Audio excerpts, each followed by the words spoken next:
what I've called today's session is looking over the peak, because things are changing clearly as time goes by. And I just want to look into the immediate future if we can. Just chat away if you want. This is an open support meeting, and we're kind of learning as we go. As I've done before, I will just sort of do a bit of chatting, describe the slides as I have them, and I will recap the WHO psychological first aid, because I think it is worth repeating these things. I'm in my office today, so no dogs and kids and chickens today, but we may have people coming to the office depending on how things go. Okay. So this is a slide that I showed last week, which is the sort of the doctor or the nurse in the fight against the virus, which it's quite interesting, the way that the press is thinking about how doctors are portrayed as these heroes, and that sort of ambivalent feeling that we have about that. And there's quite a few pieces coming up now on social media I've seen about that we're not heroes, we don't want to be treated any differently, but what we do want is to be able to do our jobs properly. I think that's a lot of the conflict that we're getting. What struck me is particularly difficult at the moment is leadership. And I think that's not just departmental leadership, or you may have difficulties in your own departments. I think generally paediatrics is being generally well managed, I think, is what I'm hearing, although we have had some comments about other difficulties, but I think it's sort of national and international leadership. I was talking today with one of my colleagues about the quality of the equipment, not just PPE, but quality of actual physical equipment, like T-pieces for Venflons, and how they are just not what they were, because we are struggling with logistics and struggling with sort of quality of equipment and things. And I think we just want to be able to do our jobs properly. And again, this is, I showed this last week, this is this sort of understanding that we are human beings, and we need to have breaks from what we do, and acknowledge that we are humans. But there's a lot of conflict coming at the moment, and I think this could have been predicted. This is a picture I'm showing from America, catching faces of people objecting to lockdown in some of the states, whether this is an orchestrated or grassroots protest, time will tell. But I think, going back to the clapping in the UK, we're quite protected, and I think in America, healthcare clinicians, and I've got a picture of the nurses standing in front of the cars. We don't have that conflict because the NHS is so, there's a feeling of ownership by people of this country, whereas in America they don't quite have the same sense. But even so, there's a sense of restlessness. I think I felt that too. I don't know if you're feeling that now. And talking about this this session I call it looking over the peak, a sense of when do we get back to normal, the new normal? What is the new normal going to be? What do our jobs look like? I think there was a lot of fear, particularly in paediatrics, about some of the smaller units perhaps being consumed by some of our larger colleagues, who, we all, of course, we all work together. We all have roles in different areas, but there was a sense that we might disappear. That seems not to have happened. But how do we return to what we did before? Most people are working on-call rotas. My husband's a paediatrician, Simon Chapman. He gave an excellent talk on obesity, I think, recently. On these webinars. He's doing sleeping under his desk on call, and that's going to have to change fairly soon. We're covering different bits of the rota, but how do we then seek back into what we were doing before? and what's the impact of what we've seen, what we've heard, and even if we haven't been on the adult intensive care unit, how the whole situation has been impacting on us. So just a quick little run through of who I am for those of you who haven't met me before, and I do see a couple of familiar names. I'm a neurodevelopmental paediatrician at St George's. Welcome to my beautiful office. I'm a health and wellbeing champion. I'm the guardian of safe working hours. I'm now a medical examiner. I work with the BMA, supporting doctors, and I also work with the GMC as an associate assessor. I'm also a playwright, and I'm looking at doing a playwright response to the crisis. So the way that our language, the way that our environment has changed, and I think that's going to be a very long term. So we're talking about over the peak, but we're talking about 18 months, perhaps until vaccines are developed, although of course they're testing at the moment. But that's going to change the way that we are and the way that we work for a long time to come. We're still, the clap was yesterday. I can't face it still. I've said this before, we go outside and we get really embarrassed. I forgot it was on. There was lots of banging and clashing, and I thought people were calling in their cats. And again, that's me not quite acknowledging that this is for us. And as we spoke about last time, I think acknowledging that it's people's desire to do something for us, and then having us accepting people's generosity. At George's, it was George's Day yesterday, St George's Day. And there was tea and donuts, and everybody, it was lovely. It was really lovely. But is anybody else getting cake fatigue? I like other people's wonderful generosity. I think we're all starting to feel, how much cake can we eat? Although I've never been really challenged by that before. And accepting other people's generosity, which is a wonderful thing, is another thing that we are doing. It's another thing that we're absorbing. So it's just to acknowledge that as well.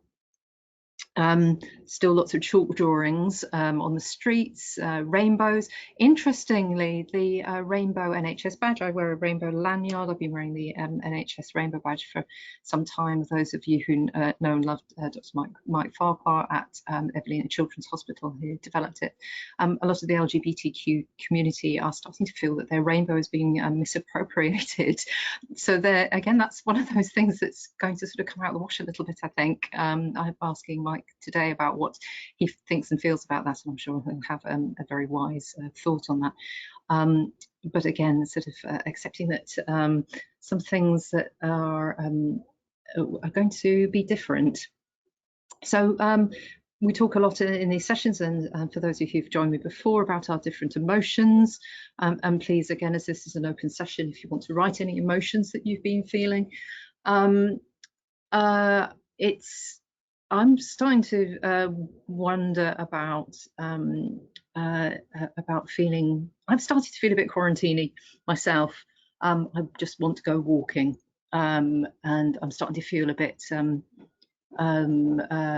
a number of people probably who have been in quarantine for a lot longer than we have. That I'm feeling a little bored as well, quite frankly. I'd suspect some of you are feeling similar. So they're thinking over the peak, thinking about what's going to be happening next with our children. The other thing that I've been wondering about as well is all of our colleagues who've been out there fighting the good fight on the front line, and we've been sort of twiddling our thumbs a little bit. And please don't feel that I'm saying that people haven't been working. They absolutely have, and there are obviously the same challenges as we always get, but there is that sense that there are difficulties that families are encountering that we're not seeing, and we are going to see. My sense is that our time is coming. We are going to be seeing a lot of the oncology things that have been missed or not presented. Some of my families, I work in behavioural medicine, are starting to, there's a rumour that we were closed, and they've started to make their own decisions about medication. So we're trying to get a message out that that's not the case at all. And I think, again, a lot of our specialty colleagues are slightly worried. So I think our new normal, our over the peak, may be really quite busy. So we're aware of that, and it's being prepared for that. This is clearly not a summer holiday that we're all on at the moment. You're here, you're doing learning, we're kind of ready for the next wave of COVID, but we're ready for the next wave of paediatric patients who are going to be coming our way, almost certainly. Again, we may be facing some anger from families, from patients. This is a picture that I took from my local Sainsbury's. People can't afford their rent, so there's calls for rent strikes, and this is a badly spelled bit of graffiti saying extra wages for key workers. So this is a sense of injustice and a sense of support and injustice all at the same time, which is an interesting mix. I think we may cop some downside of the adoration that we've had. It always is that way, isn't it? The patient that comes to you from another hospital who's full of like that place was terrible, you lot are brilliant, you just know that in about sort of 2 weeks' time we're going to be just as bad as those other people. So there is that sense of we cheered for you, we clapped for you. There may be some comeuppance from that. And here we go. Here's in America, this absolutely astounding pictures of nurses standing quietly as people objected. And there's lots of reasons why this event may be happening. We're clearly not seeing that in the UK. But what's a world going to look like when we have opening up the countries and then new waves of the virus appearing until there is a vaccination, and China have just seen another wave coming through.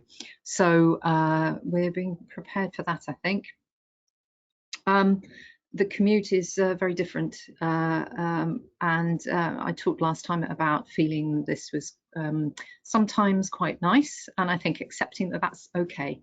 My 16-year-old son, who was actually behind me in one of the other broadcasts that we had, he doesn't want to go back to school. He's quite enjoying doing his A-levels at home, learning the guitar. A lot of people's allotments are looking amazing. I've re-erected a shed on our greenhouse, sorry, on our balcony. And for those of us who have the luxury of time and space, there is a lot of guilty pleasure in the times that we're getting.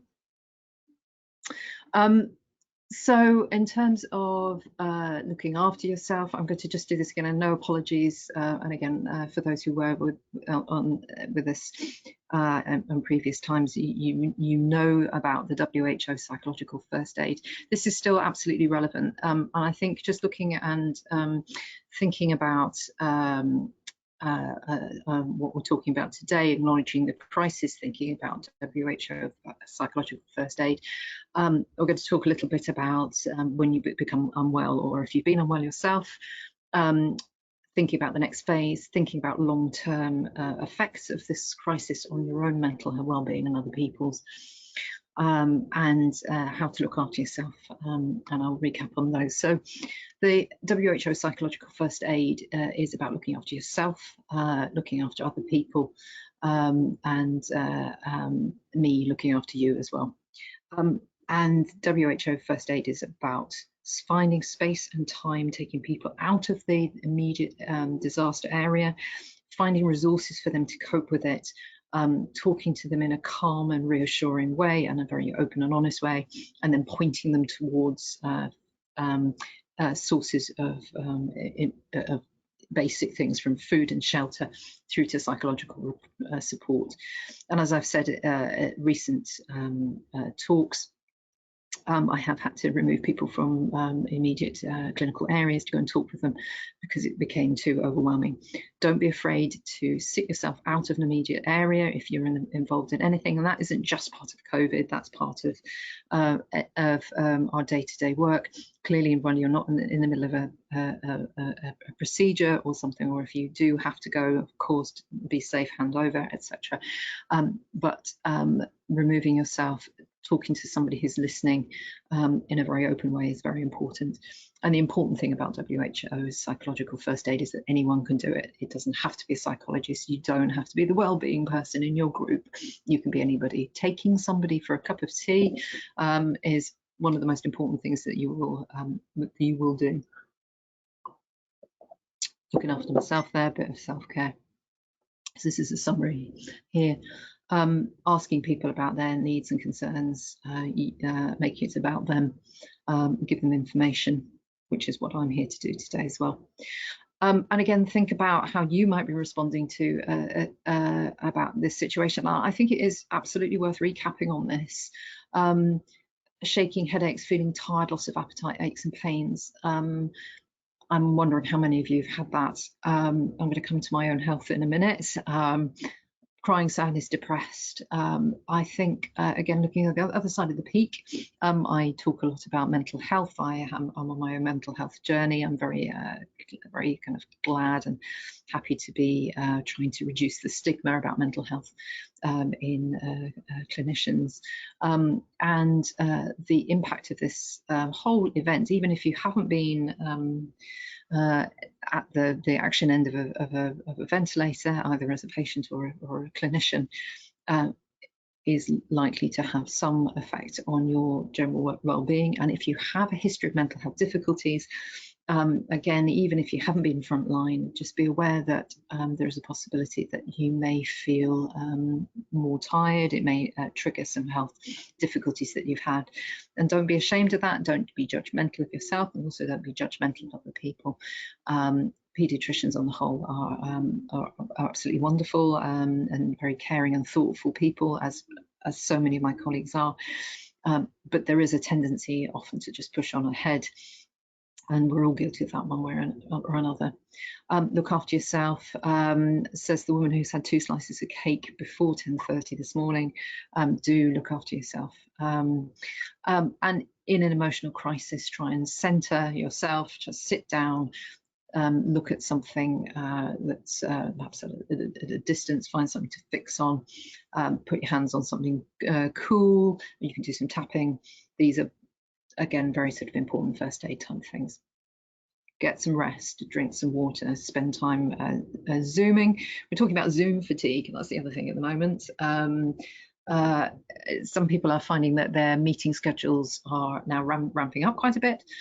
And Zoom can be, and all of the meetings, my phone now, she reaches over for her phone, just looking on page 2 of my phone, WebEx Meet, Business Skype, Teams and Zoom are now part of my regular things.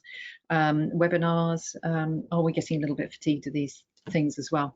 It's quite, I think the technology is going to continue to develop, and hopefully it'll be part of what we do.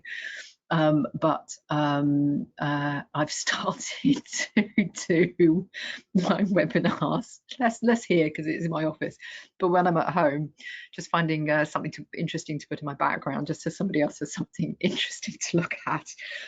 So I ended up sitting on the floor underneath a portrait of Queen Victoria yesterday, just to give somebody else something to look at. It was still a very tense and intense meeting, despite that. But I think we are all finding that this is all becoming, again, part of our new normal. Look after yourself, don't isolate yourself. And again, that's socially rather than physically hard at the moment. So some basic stuff about mindfulness as well, and the WHO is evidence-based. Mindfulness is also, as best as it can be, evidence-based. Do some breathing. I've had to do this myself. 5 seconds in, hold your breath for 5 seconds, 5 seconds out, and just be in the moment and don't judge yourself. Okay, so I wanted to move on. So there's a lot of that we talked about last time. I just wanted to have a think about health professionals becoming unwell, our colleagues becoming unwell, and I hope that none of you had colleagues that have become seriously unwell or died. I do realise that that's a possibility. COVID is quite close to all of us, one way or the other. And my heart goes out to all of these families. And there's going to be, again, a little bit of a reckoning around why this has happened. But the acceptance that we ourselves can become unwell. I was not doing my webinar last week because I was unwell, and I almost certainly had COVID myself, although I missed the window for swabbing. So if you have been unwell yourself, everyone has a slightly different variety of the basic symptoms, but mine was fatigue, and I'm recovering now, but still quite tired. And again, that kind of feeling of guilt and surviving guilt, compared to a lot of people, I've been extremely lucky. And I know a lot of our colleagues won't be as lucky. But looking after yourself, it really does make you realise that, you know, I can do these sessions and we can talk in theory, but they are affecting us. And I think there's that sense of, as doctors, you are somehow protected, shielded, immune, but we're only human. And acknowledging that that's something that we live with. But we have to look after ourselves. So this is a picture that says, "Physician, heal thyself." I'm not very good at resting. I'm not very good at not overworking. Don't follow my example. Do rest. So in terms of the new normal, here's the peak. Here's where we are. This is from yesterday, or the day before yesterday. Here we have the Maslow's triangle of need. Lots of talk about being in quarantine and not working immediate front line in paediatrics. Should we not have learned Welsh and macrame by now? But we are still meeting our basic needs. There is an argument for us moving into re-establishing relationships, psychological needs, esteem needs, but basically just keep coming back down to eating, sleeping, and looking after yourself. Just keep resetting, keep rethinking about it. As I said, I'm starting to do a playwriting response to the COVID pandemic, which puts me into the self-actualization thing. I'm finding it really hard to get there. I'm finding it really, really hard, despite all my wonderful playwriting colleagues and directors and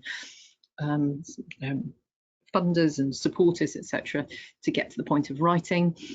Because I'm still stuck really a lot at the making sure that I'm safe and looking after myself, as I'm sure a lot of you are. So don't feel too bad that you're not, you haven't done a PhD in the meantime. And joking aside, I know people will be studying degrees, etc., because I know doctors. So over the top of the peak, thinking back, lessons that have been learned from Ebola, and there has been, again, a method in my madness in re-talking about the WHO psychological first aid, because it is evidence-based for reducing post-traumatic stress disorder. If you are exposed to risk yourself, seeing other colleagues becoming unwell, you defer that anxiety. When we start to reopen, when we start to rebook our clinics, that's when some of that anxiety is going to come back. So it's very important that we that we acknowledge that, and start to think about re-establishing counselling clinics. Yesterday, cancelled day started to make me feel a little unsettled, and I think half of the battle is acknowledging that these are difficulties that might be something that you might affect you. Post-traumatic stress disorder often self-resolves very quickly, and what it is intrusive thoughts, hypervigilance, sleep is affected, so acknowledging it, talking about it. There are other things that you can do for more severe varieties of this, but one of the basic things is acknowledging it, being kind to yourselves and being kind to other people. I can talk more about this, but what I would do is, if you are getting a sense of burnout in any shape or form, if you have had post-traumatic stress disorder, be aware that this can be triggering in one way or another, and do seek help soon if you need to. I'm very pleased to see, as a guardian of safe working hours, that a couple of people who've exceptionally reported to me have said that they've sought support from their local trusts. That's very open, very honest, and extremely good. So in terms of that, your trust should be providing some support. If there's no immediate support from your trust, at which I'd be surprised, my slide has moved on. I'm not sure yours has moved on yet, but I have a slide here about what your trust should be providing for you. You should have access to rest facilities, support, and if there isn't immediate support available by the trust, then there are, via your GP or the physicians, a PHP, which provides support for doctors in distress, for whatever shape or form. Looking after yourself, it's okay, as I said before, is to do very little, and just whilst we get back to a semblance of normality. So we've got to the bit where we do a bit of chatting or think about questions. You can put microphones on. I know we tend to say microphones off, but there is a rather select group of you today, and I'm so pleased that you did join me today. Thank you so much. Are there any questions or thoughts? For those of you who've seen me talk before, I do go off at tangents. Although, because I'm a little bit post-viral, I'm really not particularly animated today, so I do apologise. Probably stop me whittering. So any thoughts? Donald Trump is always amazing. If you've seen him, he has suggested we inject bleach. I'm very strongly against that. Watching other people, that's all right, Claire. Watching other people cope with quite complex epidemiology has been interesting. I've learned a lot, but I think Donald Trump is a model for some of my more difficult relatives. So sort of modelling how I'd respond to him is thinking how I would talk to my mother about this. So there is some help, some usefulness in it all. Okay. That was really great. Thank you. Sorry, I'll put the camera on. Other thoughts that I had around this session, for those of you who know me through George's, we do some balanced type work, looking at sort of one-to-one sessions. It's always difficult to do this over a webinar, but I still have at the back of my mind if I could do a little small session. I'll have a chat with my colleagues and see whether we could do that, just to teach you how to do balance or the Schwartz round if you haven't used those before. There is a lot of, again, evidence that they're very helpful. Okay. Yeah, that would be perhaps something. Sorry, I hate using the camera because you can see yourself. Have a wonderful day, beautiful day out there. Keep well, keep safe. And I will see you next week. Thanks very much. It was really good. I think that's quite a good idea about like